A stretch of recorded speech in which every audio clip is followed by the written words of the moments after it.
Hello friends, चॅनलमध्ये तुमचं खूप खूप स्वागत. सो फ्रेंड्स, तुम्हाला जसं माहितीच आहे की मी रिसेंटली हा माझा युट्यूब चॅनल सुरू केला आहे आणि ज्यावर मी येणाऱ्या नवनवीन फिल्म्स आणि त्यांचे ट्रेलर्सचे सध्या रिव्ह्यू करतोय. पण मी रिसेंटली एक इंटरेस्टिंग वेब सिरीज पाहिली आणि असं डोक्यात विचार आला की मी वेब सिरीजचे रिव्ह्यू सुद्धा सुरू करू का. कारण ही जेव्हा मी वेब सिरीज मला खरंच त्यावर व्यक्त व्हावंसं वाटलं, बोलावंसं वाटलं. आणि त्यामुळेच आतापासून म्हणा किंवा आता तुम्ही जो व्हिडिओ पाहताय तेव्हापासून माझ्या चॅनलवर तुम्ही येणाऱ्या नवनवीन चांगल्या वेब सिरीजचे रिव्ह्यू सुद्धा पाहू शकता. आणि यावरून इंटरेस्टिंग काय असू शकतं की माझं पहिलाच जो वेब सिरीजचा रिव्ह्यू असणार आहे तो आपल्या सर्वांचे लाडके छत्रपती शिवाजी महाराज यांच्यावर आधारित वेब सिरीजचा असणार आहे. सो चला तर मग सुरू करूया. बोला हर हर महादेव.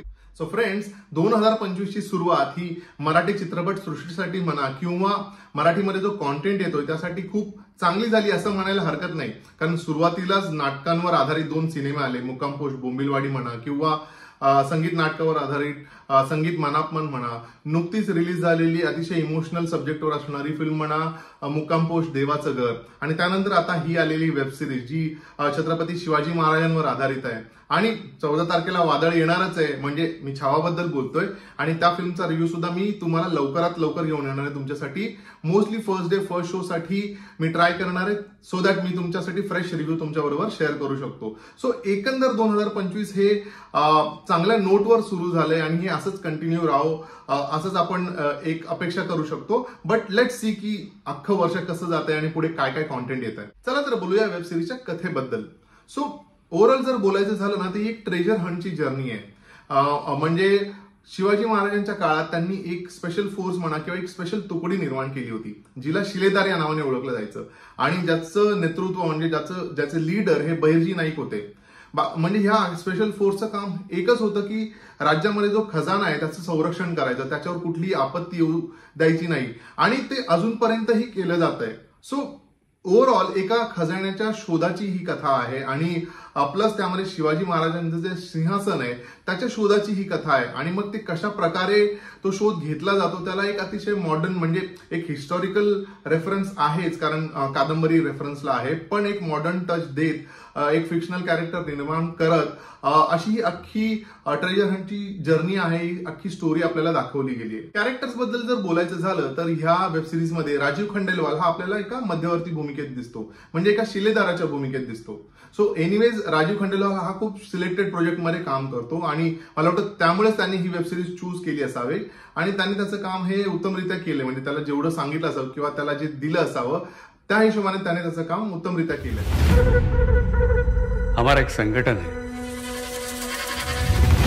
लेकिन हम जैसे ज्यादा जिंदा नहीं बचे. या वेब सिरीज मध्ये सई तामणकर सुद्धा एक आपल्याला इंटरेस्टिंग रोल मध्ये दिसते. ज्या प्रकारे सई तामणकर प्रत्येक प्रोजेक्ट बरोबर एक चॅलेंजिंग अशी भूमिका प्रेक्षकांसमोर घेऊन येते किंवा प्रेक्षकांना इम्प्रेस करायचा प्रयत्न करते. समहाऊ या वेब सिरीज मध्ये मला ती अशी जास्त इम्प्रेसिंग नाही वाटली.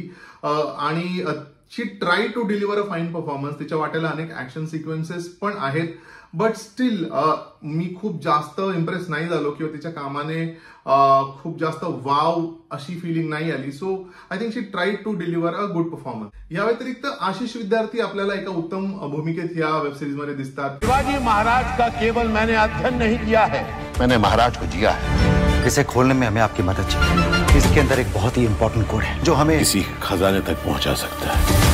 आणि गौरव अमलानी म्हणा किंवा दिलीप प्रभावळकर आहेत, नंदू माधव आहेत, यांनी खूप चांगलं काम केलंय. आता बोलूया लिखाणाबद्दल. सो ही वेब सिरीज जी आहे ती प्रकाश कोयाडे लिखित प्रतिपश्चंद्र ह्या कादंबरीवर आधारित आहे. आणि जे आपल्याला सगळ्यांनाच माहिती किंवा आतापर्यंत सगळीकडे हे माहिती झालंय की ही एका कादंबरीवर आधारित एक वेब सिरीज आहे. सो मी जर लिखाणाबद्दल मला बोलायचं झालं ना तर ऑनेस्टली सांगायचं तर मला लिखाण हे एव्हरेज वाटलं. आणि मी इथे हिस्टॉरिकल रेफरन्सेस बद्दल बोलत नाहीये, म्हणजे कादंबरीमधनं जे रेफरन्सेस घेतले गेलेत they are authentic, they are good. फिल्मची प्रोडक्शन व्हॅल्यू ही चांगली आहे, कास्टिंग चांगलं आहे, पण when it comes to writing मला खूप जास्त लूज एंड्स वाटले. म्हणजे ही ओव्हरऑल जी जर्नी आहे ती जेवढी ग्रिपिंग असायला पाहिजे होती किंवा जो इंटरेस्ट क्रिएट व्हायला हवा होता ह्या जर्नीच्या थ्रू जेव्हा शेवटी तो खजाना पाहायला मिळतो तो तेवढं इंटरेस्टिंग मला नाही वाटलं. And this I am being again honest and again this is my personal view on this की ती जी स्ट्रगल किंवा ज्या आपण इतर वेब सिरीज पाहतो ज्याच्यामध्ये ती इंटरेस्टिंग जर्नी बघायला खूप मजा येते तेवढी जास्त मजा येत नाही. डेफिनेटली महाराजांचं जे वैभव आहे किंवा जेव्हा आपल्याला खजाना दाखवला जातो तेव्हा आपला ऊरही भरून येतो. पण हे सगळं घडतं 5व्या आणि 6व्या एपिसोडमध्ये. तोपर्यंत बऱ्याचदा मध्ये वेबसिरीज ही खूप ड्रॅग होते, स्लो वाटते किंवा अनेक तुम्हाला लूपहोल्स मिळतील. जर तुम्ही कटाक्षाने पाहिलं तर डेफिनेटली तुम्हाला याच्यामध्ये लूपहोल्स मिळतील आणि काही काही असं वाटेल की खूप जास्त लिबर्टी घेतली गेली आहे का just to create this web series. बोलू या दिग्दर्शनाबद्दल. सो ह्या वेब सिरीजचं दिग्दर्शन केले आदित्य सरपोतदार याने, ज्याने ह्यापूर्वीच मुंजासारखी फिल्म करत बॉक्स ऑफिसवर चांगला बिझनेस केला किंवा बॉक्स ऑफिसवर गाजवली आहे आणि त्यानंतर एवढी इंटरेस्टिंग वेब सिरीज घेऊन तो लोकांसमोर आलाय. सो ह्या अख्ख्या वेब सिरीज मध्ये ना मल्टिपल कॅरेक्टर्सची जर्नी आहे. म्हणजे फक्त राजीव खंडेलवालच त्या खजान्याचा शोध घेत नाही, इतरही लोक त्या खजान्याचा शोध घेत आहेत आणि त्यांच्यामध्ये असणारं टसलही आहे की शेवटी खजाना कोण शोधून काढणार किंवा कोणाला मिळायला हवा. की अनेक जण त्याच्यावरती मालकी हक्क स्वतःचा दाखवतात की हा आमचा आहे आणि वाईस वर्सा. सो ही अख्खी एक जर्नी प्रत्येकाची पॅरलली सुरू आहे आणि शेवटी काय होतं त्याच्यामध्ये एक इंटरेस्टिंग प्लॉट ट्विस्ट पण आहे, तोही आपल्याला पाहायला मिळतो आणि तो खजाना कोण घेऊन जातं हे बघणं त्याने खूप इंटरेस्टिंग केलंय. पण मला वाटतं स्क्रीन प्ले हा अजून थोडा एंगेजिंग असायला हवा होता. And as I mention before की हे सगळं एवढं जे ट्विस्ट आणि टर्न्स आहेत ना हे खूप जास्त एंगेजिंग आहेत शेवटच्या 2 एपिसोडमध्ये. बाकी थ्रू आउट आपल्याला थोडंसं म्हणजे स्लो म्हणा किंवा नॉट रिली एंगेजिंग असं वाटत नाही बाकीचे एपिसोड पाहता. सो मला वाटतं थोडंसं अजून इंटरेस्टिंग होऊ शकली असती.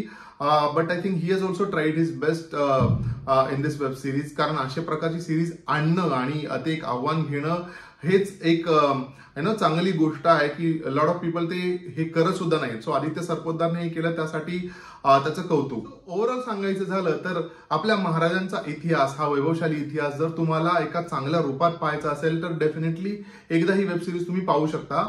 6 एपिसोड्स आहेत, अर्ध्या तासाचेच एपिसोड्स आहेत, त्यामुळे वेबसिरीज पाहूनही लवकर होते आणि महाराजांचा इतिहासही आपल्याला कळतो. त्यांचा केवढं वैभवशाली इतिहास होता हेही आपल्याला जाणवतं, बघायला मिळतं व्हिज्युअली. कारण प्रोडक्शन व्हॅल्यू वेबसिरीजची खूप चांगली आहे, त्यामुळे जो खजाना दाखवला गेला ते बघून आपल्याला खूप छान वाटतं. आपले ऊर भरून येतो असं म्हणतो ना, तशी वाली एक फिलिंग डेफिनेटली येते.